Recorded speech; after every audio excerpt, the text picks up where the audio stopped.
You got the raise. You thought everything would change. The anxiety, the tight chest every time you opened your bank app, the quiet shame of checking your balance before you ordered at a restaurant. It didn't change. In fact, something strange happened. You make more than you ever have, and somehow you feel broke in a more expensive way. Here's what I want you to understand before we go any further. That feeling is not a character flaw. It is not because you lack discipline. It is not because you're irresponsible or bad with money. It is because your brain was built for a world that no longer exists, a world of scarcity, tribes, and immediate survival. And it is being operated inside an economic system that was specifically engineered to convert your labor into someone else's assets. You are not failing the system. The system is working perfectly on you. In this video, I'm going to show you exactly what life feels like at every level of wealth, not the Instagram version, the real one, and why most people get permanently stuck between level 2 and level 3 without ever understanding why. My name is The Machine, and I spend way too much time thinking about money, financial psychology, and why some people quietly build wealth while others stay locked in the same patterns for decades. If you want to understand the real mechanics instead of the generic advice, make sure to hit subscribe. Let's map the levels, not by net worth alone, by what it actually feels like to live there. Level 1, the survival loop. Income, $0 to $35,000 per year. At level 1, money is not a tool. Money is oxygen. Every decision, the groceries, the bus fare, the phone bill, runs through the same calculation. Can I afford this without something else breaking? This is not stress. This is cognitive taxation. Here is what nobody tells you. Poverty is expensive. The Harvard economist Mullainathan calls this scarcity tunneling. When your brain is consumed by a resource shortage, it literally borrows mental bandwidth from every other function. Long-term thinking, emotional regulation, impulse control, all compromised. Not because you're weak, because the brain is full. A study published in Science found that the cognitive load of financial scarcity is equivalent to losing 13 IQ points. Let that sink in. That's the difference between a good decision and a catastrophically bad one. And the system knows this. Why do payday lenders put their shops in low-income neighborhoods? Why are lottery tickets sold on every corner in the poorest zip codes? This is not a bug. This is the product. At level 1, you're not building wealth. You're surviving a cognitive siege. The treadmill income, $35,000 to $80,000 per year. You escaped level 1. You should feel better. You don't.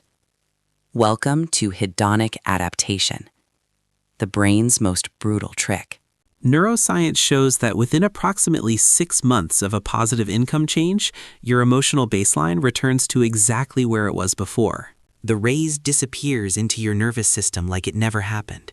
You adapt upward, and then you want more.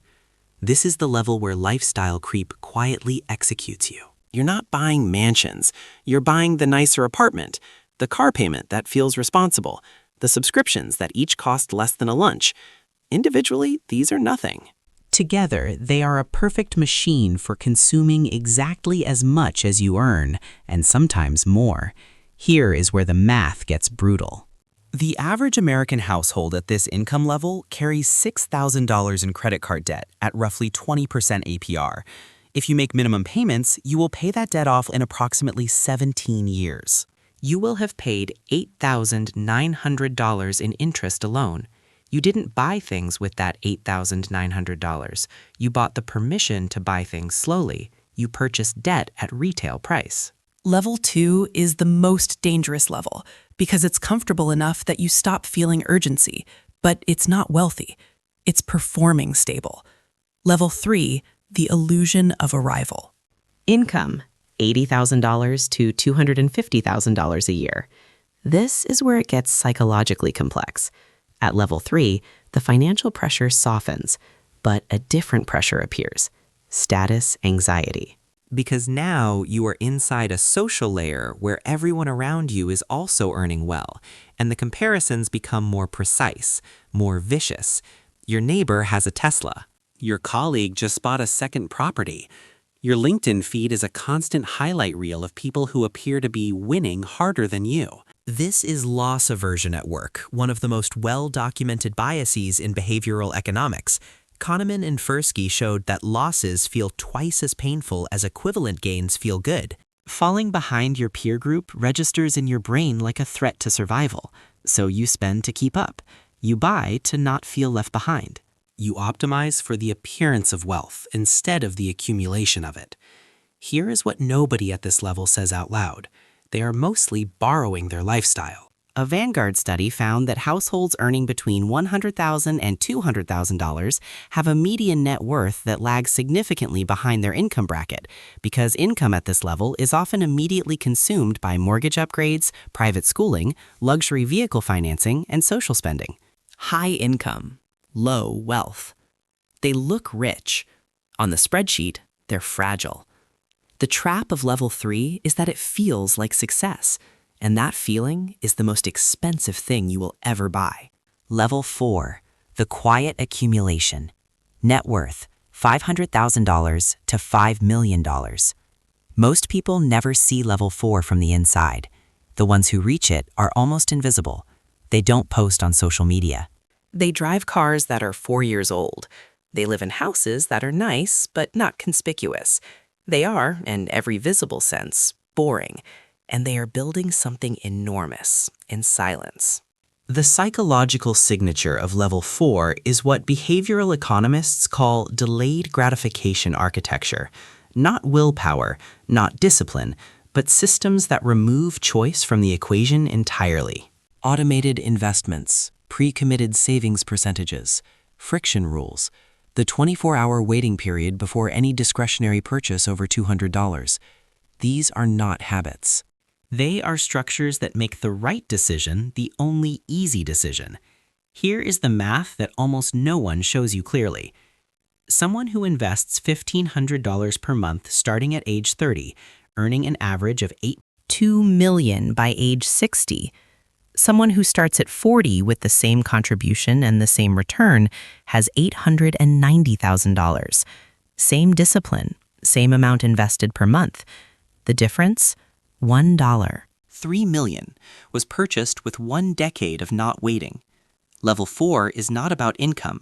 It is about the gap between what you earn and what you spend, sustained over time, with the emotional discipline to not collapse that gap when the world tells you that you deserve to. Level 5, the weight of the machine. Net worth $5 million plus. Here is what nobody tells you about the top. The money problem is mostly gone. A new one arrives in its place. Time, identity, purpose. The relationships that survived the climb versus the ones that didn't. The moral compromises that were made somewhere between level 3 and here that you don't fully examine in the daylight. Extreme wealth produces a particular kind of isolation. Princeton researchers found that emotional well-being improvements from income largely plateau around $75,000 to $100,000, and that above a certain threshold, additional money correlates with different problems, not fewer ones. Decision fatigue from endless options, distrust of relationships, a creeping suspicion that most interactions have a transactional undercurrent. The machine doesn't stop. It just finds new people to run it. The ones who seem to navigate level 5 with any sense of peace share one common trait. They stopped trying to win the game and started designing the life they actually wanted before they were rich enough to afford it. They did not arrive at freedom. They built toward a definition of it. Most people at level 5 are still optimizing. They just can't tell you what for anymore. Here is the most important thing I can tell you. Willpower is not a character trait. It is a cognitive resource. It depletes. Every decision you make, what to eat, what to wear, what to say in a meeting, draws from the same mental budget. By 8 p.m., you have almost none left, and that is exactly when the spending happens. The late-night online cart, the impulsive restaurant reservation. The financial decision made in a moment of emotional exhaustion. You cannot discipline your way out of this. Neither can I. The only real solution is automated architecture. Set up a system where money moves before you see it, where your investment happens on the first of the month without your participation, where friction exists between impulse and purchase. Where the path of least resistance leads toward wealth, not away from it. Don't manage your behavior, engineer your environment. Every level has a cost. The ones at the bottom pay with stress. The ones in the middle pay with identity. The ones at the top pay with time and sometimes with themselves. The math doesn't care about your feelings. It does not negotiate with your anxiety, your comparisons, your fear of missing out, or your hope that this month will be different. It compounds silently, in your favor or against you, based entirely on the systems you build or fail to build. Success is not what you can buy. It is the freedom you purchased with money you didn't spend. Which level are you at right now? Not the level you want to be at, the level you're actually in. Let me know in the comments. See you in the next one.